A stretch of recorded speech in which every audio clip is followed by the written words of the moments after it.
그때 예수님께서 제자들에게 말씀하셨다. 내 형제가 너에게 죄를 짓거든 가서 단 둘이 만나 그를 타일러라. 그가 내 말을 들으면 내가 그 형제를 얻은 것이다. 그러나 그가 내 말을 듣지 않거든 한 사람이나 두 사람을 더 데리고 가거라. 모든 일을 둘이나 세 증인의 말로 확정지어야 하기 때문이다. 그가 그들의 말을 들으려고 하지 않거든 교회에 알려라. 교회의 말도 들으려고 하지 않거든 그를 다른 민족 사람이나 세리처럼 여겨라. 내가 진실로 너희에게 말한다.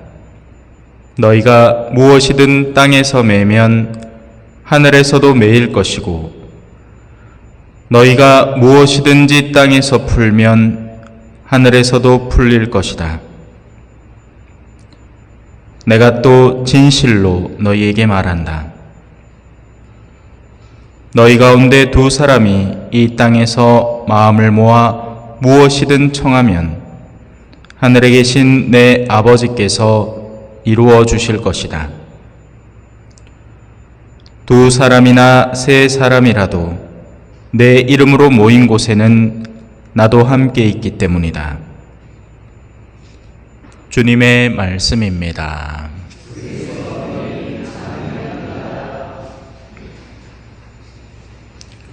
찬미 예수님,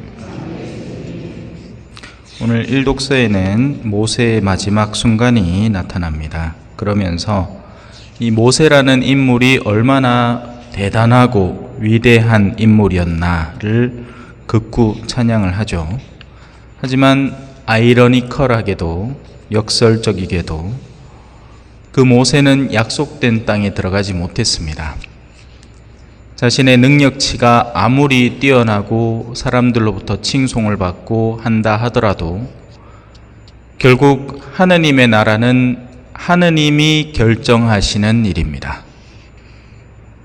우리가 그 겸손함을 올바로 유지하지 못하면 우리는 흔히 착각을 하게 되고 마치 나 자신이 이 세상에서 뭐라도 되는 양 생각을 하기 시작하고 오해를 하게 됩니다. 나 정도로 열심히 살면 하느님 당신이 나한테 뭐 좀 해줘야 되는 거 아닙니까?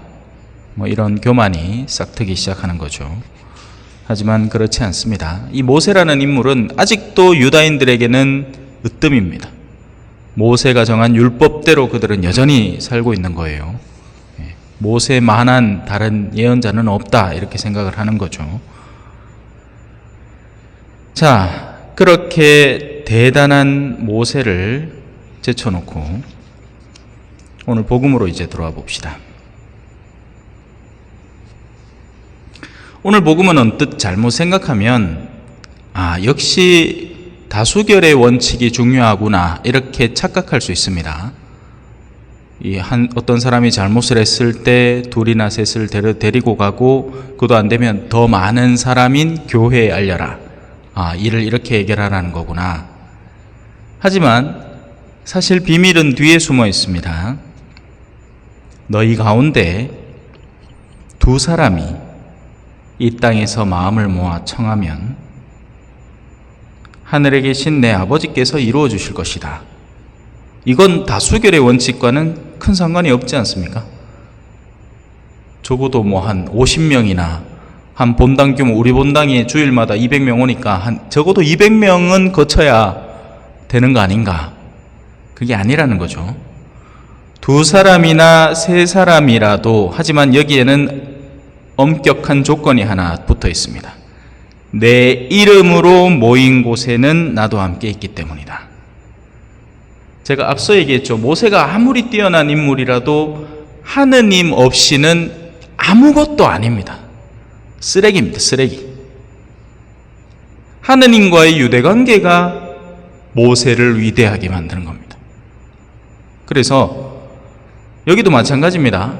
두 사람이나 세 사람이라도 예수 그리스도의 이름으로 본질적으로 모일 수 있으면 그들의 힘은 사실 어마어마하다는 거죠. 그들은 내 이름으로라는 그 조건으로 인해서 예수 그리스도와 유대를 맺고 있고 그분의 자녀가 되고 그분의 지체가 되는 겁니다. 이해가 잘 되시죠? 돼야지. 이렇게 열심히 설명을 하는데, 그죠? 예. 그 말은, 자, 다시 그러면 앞부분으로 돌아와서 두세 사람한테 물어보고 아니다. 그럼 교회에게 물어보고 아니다. 언뜻 들으면 다수결의 원칙인 것 같지만 이들이 다 예수 그리스도의 지체라는 전제가 깔려 있는 겁니다. 왜 이런 얘기를 하느냐? 현대에 와서는요, 다수가 더 험악한 일을 저지르는 경우가 많기 때문에 그렇습니다. 이제 우리나라는 낙태가 합법화된 나라가 되어버렸습니다. 다들 무분별한 성관계를 갖고 그렇게 생겨나는 아이들을 처치가 곤란해지니 이 아이들은 없애버리는 게 맞겠다. 콜. 오케이. 다 그렇게 정하자. 그러면 그들이 더 많은 숫자니까 참이 되어버립니까? 아니라는 거죠. 그렇게 하는 게 아니라는 겁니다. 하느님과의 유대관계, 예수 그리스도와의 유대관계, 이렇게 얘기하니까 너무 종교적으로 들리지만 진리를 품고 있는 이들이 되어야 한다는 것입니다. 그러면 단 두 사람이라도, 왜? 자기 혼자 그렇게 하고 있으면 사이비가 될 가능성이 있잖아요. 하지만 한 사람이라도 더 그렇게 견제를 해주면 식별이 가능해진단 말입니다. 그러나 무지막지하게 많은 숫자가 무조건 이기는 게 아니라는 이야기죠. 특히나 현대에는 교회의 실상도 조심해야 됩니다, 여러분. 우리 안에 떠도는 민간 신앙적인 내용들이 얼마나 많은지 모릅니다. 누가 좋은 사제냐? 나하고 같이 밤늦게 술 먹어주는 사람, 같이 내 취미 활동을 즐겨주는 사람, 나는 골프 좋아하니까 아이고 우리 신부님 골프 좋아하더라, 역시 우리 신부님은 양들을 돌보는 사람, 아니라는 거죠. 그렇게 되는 게 아니라는 겁니다. 제가 최근에 정약용의 목민심서를 다시 정독하고 있거든요. 유배당한 사람입니다. 나라에 나쁜 놈들이 많아가지고 앙심을 품고 글을 배척했습니다. 그런데 그가 써놓은 글을 가만히 읽어보면 현대 우리나라의 실상과 하나도 다르지 않은 겁니다. 돈 있는 사람에게 아첨하고 가난한 이들은 착복하고 자신의 인척관계를 바탕으로 관가의 재물을 헛되이 써버리고 이런 곡학 아세하는 인물들이 넘쳐났던 시대. 그런데 지금을 봐도 마찬가지입니다. 심지어는 그런 내용도 있었어요. 수령의 아내가 있잖아요. 마을을 다스리는 사또의 아내가 절대로 공적인 일에 연계되지 않도록 주의하라.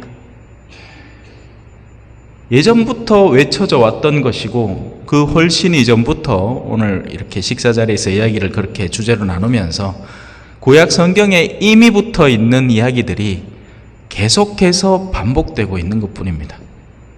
그런 가운데 우리가 올바로 깨어 있지 않으면 심지어 우리는 내 평일 미사도 종종 나오고 주일 미사도 안 빠지고 하니까 하늘나라 가겠지, 아니라는 거죠. 하느님의 뜻이 나를 통해서 어떻게 이루어져야 하는지, 어떤 것이 맞는지를 항상 식별하고 올곧게 실행하지 않으면 우리는 곧잘 잠들어 있게 되고 훗날 우리가 원하는 하늘나라에 모세처럼 눈앞에 그걸 두고도 들어가지 못하는 상황에 처하게 되는 겁니다.